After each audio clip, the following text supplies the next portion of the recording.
Alignment के लिए, grids के साइज़ के लिए, कंपोनेंट्स को बिल्टअप करने के लिए और नेविगेशन पर्पसेस के लिए। सो CSS फ्लेक्स बॉक्स एक रिकमेंडेशन थी W3C की लेआउट को ज़्यादा बेहतर और इजीली एक्सेसिबल बनाने के लिए। ये अपने सामने हम एक बॉक्स देख रहे हैं जो कि एक कंटेनर है और इसके अंदर 3 डिव्स हैं जो कि ऑब्वियसली फुल विड्थ की होने की वजह से स्टैकिंग ऑर्डर के अंदर है। ये जो कंटेनर है इसके ऊपर हम उमूमी तौर पर डिस्प्ले फ्लेक्स यूज़ करते हैं ताकि हम इसकी इंटरनल जो चाइल्ड एलिमेंट हैं उसको हम मैनेज कर सकें। हम इस ट्यूटोरियल के लिए यूज़ करेंगे bootstrap version 5।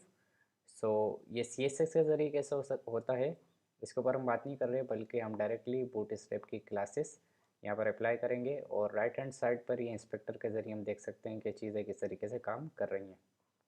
So let's start.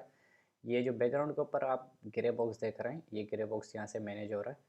अगर मैं यहाँ पर एक क्लास सेट करता हूँ बूटस्ट्रैप की डिस्प्ले हाइफन फ्लेक्स, तो आप देखेंगे कि राइट हैंड पे इसके जितने भी इंटरनल चाइल्ड एलिमेंट्स हैं ये 3 वाइट कलर के बॉक्स ये रो डायरेक्शन में आ जाएंगे। फ्लेक्स की 2 डायरेक्शंस होती हैं, एक डायरेक्शन होती है फ्लेक्स रो, दूसरी डायरेक्शन होती है फ्लेक्स कॉलम। जो किसी भी ब्राउज़र का डिफ़ॉल्ट बिहेवियर होता है वो होता है इसकी डायरेक्शन रो करने का। सो जैसे ही मैंने इस ग्रे कंटेनर के ऊपर लिखा डिस्प्ले फ्लेक्स तो इसने इसकी डायरेक्शन कर दी रो। हम इसके डायरेक्शन को कॉलम भी कर सकते हैं। आगे हम लिखेंगे फ्लेक्स हाइफन COLUMN कॉलम और इसको सेव करेंगे तो इस फ्लेक्स बॉक्स की डायरेक्शन हमारे पास दोबारा से कॉलम हो जाएगी। इसको हम यूँ भी चेक कर सकते हैं कि जो हमारे पास रिजल्ट्स जनरेट हो रहे हैं उसके ऊपर हम राइट क्लिक करें और राइट क्लिक करने के बाद हम इसको इंस्पेक्ट करें। इंस्पेक्ट करने से पता चल जाएगा कि जो कंटेनर है उसके ऊपर कौन कौन सी क्लासेस इस्तेमाल हुई हैं। सो ये हमने बूटस्ट्रैप की क्लास डी फ्लेक्स यानी कि डायरेक्शन फ्लेक्स यूज़ की थी और CSS में इसको आप चेक कर सकते हैं कि डिस्प्ले इसकी ये प्रॉपर्टी है और इसकी वैल्यू या इसका एट्रीब्यूट है फ्लेक्स। इसी तरीके से हमने फ्लेक्स हाइफन कॉलम की एक बूटस्ट्रैप की क्लास यूज़ की थी। सो अगर आप CSS में इसको डायरेक्टली लिखना चाहेंगे तो आप लिखना चाहेंगे फ्लेक्स हाइफन डायरेक्शन प्रॉपर्टी और ये इसका एट्रीब्यूट कॉलम, ये कॉलम शेप में आ गया। इसी तरीके से आप इनके रिवर्स ऑर्डर भी यहाँ पर लिख सकते हैं। सो फॉर एग्जांपल आप चाहते हैं कि आपका जो कोड है वो तो इस स्टैकिंग ऑर्डर में है कि फ्लेक्स आइटम नंबर 1 ऊपर है, 2 यहाँ पर है, 3 यहाँ पर है। आप चाहते हैं रिवर्स ऑर्डर में हो जाए तो आप फ्लेक्स कॉलम के आगे लिख देंगे रिवर्स और इसकी पूरी की डायरेक्शन चेंज हो जाएगी। यानी कि फ्लेक्स आइटम नंबर 3 बिल्कुल शुरू में आ जाएगा और फ्लेक्स आइटम नंबर 1 बिल्कुल आखिर में आ जाएगा। और यही सब कुछ आप कर सकते हैं रो के साथ जो कि इसका बिल्कुल डिफ़ॉल्ट बिहेवियर है। ये देखें आप फ्लेक्स कॉलम रिवर्स मैंने लिखा तो फ्लेक्स आइटम नंबर 3 शुरू में आ गया, फ्लेक्स आइटम नंबर 1 सबसे आखिर में चला गया।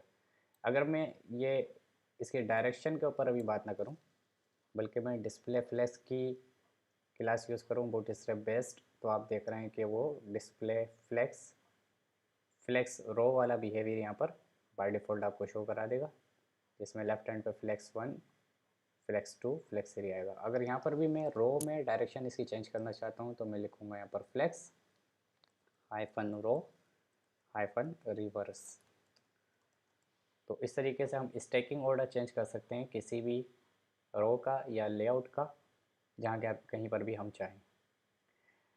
इस डायरेक्शन की चंद रिस्पॉन्सिव यूटिलिटीज़ भी होती हैं। सो फॉर एग्ज़ाम्पल अगर आप चाहते हैं कि फ्लेक्स आइटम नंबर 3 देखें यहाँ पर आ गया, हालांकि स्टैकिंग ऑर्डर में सबसे आखिर में है, यहाँ पर बिल्कुल शुरू में आ गया इसलिए कि हमने फ्लेक्स रो रिवर्स की क्लास इस्तेमाल की हुई है जो कि बूटस्ट्रैप की एक क्लास है। इसका अगर आप कोड चेक करना चाहें तो आप देख सकते हैं कि अगर CSS में हम इसको डायरेक्टली लिखने जाएंगे तो जाएंगे फ्लेक्स हाइफन डायरेक्शन और आगे आप लिख देंगे रो रिवर्स या फ्लेक्स डायरेक्शन कॉलम रिवर्स। इसको हम करते हैं दोबारा से डिस्प्ले फ्लेक्स इसका और देखते हैं कि इसकी रिस्पॉन्सिव यूटिलिटीज़ किस तरीके से काम कर सकती हैं। अभी अगर हम इसका डिस्प्ले फ्लेक्स अप्लाई करते हैं कंटेनर पे, तो इसके जो ये फ्लेक्स आइटम्स हैं, ये फ्लेक्स कंटेनर है, ये तीनों फ्लेक्स आइटम्स हैं। ये फ्लेक्स कंटेनर है जो बैकग्राउंड पे डार्क ग्रे कलर आपको दिख रहा है, और अंदर जो वाइट बॉक्सेस आपको नज़र आ रहे हैं ये फ्लेक्स आइटम्स हैं। तो डिस्प्ले फ्लेक्स की जो प्रॉपर्टी है वो कंटेनर पे अप्लाई होती है। फ्लेक्स डायरेक्शन रो या कॉलम या फ्लेक्स डायरेक्शन रिवर्स रो रिवर्स कॉलम की प्रॉपर्टी भी कंटेनर पे अप्लाई होती है, फ्लेक्स आइटम्स पे अप्लाई नहीं होती। अभी हमने डिस्प्ले फ्लेक्स की प्रॉपर्टी अप्लाई की कंटेनर पे, तो इसके जितने भी चाइल्ड एलिमेंट्स थे फ्लेक्स आइटम वो रो में आ गए। हम देखते हैं ये हमें मोबाइल के ऊपर कैसे दिखेगा, ताकि हम चेक कर सकें कि हमारे पास कितनी यूटिलिटी मौजूद है किसी भी चीज़ को चेंज करने की। आप देख रहे हैं ये किस तरीके से नज़र आ रहे हैं। तो यकीनन इस किस्म के आइटम्स हम चाहेंगे कि ये बड़ी स्क्रीन पर तो रो शेप में दिखें, लेकिन जो छोटी स्क्रीन हो, ये बड़ी स्क्रीन पर रो शेप में आपको दिख रहा है, लेकिन हम चाहेंगे कि छोटी स्क्रीन के ऊपर ये स्टैकिंग ऑर्डर में आ जाए, मतलब कॉलम शेप में ही रहे। इसके लिए हम यूज़ करते हैं, इसका एक रिस्पॉन्सिव यूटिलिटीज़ इस्तेमाल होती हैं फुट स्टेप में। यहाँ पे हम क्लिक करेंगे और यहाँ पे लिख देंगे फ्लेक्स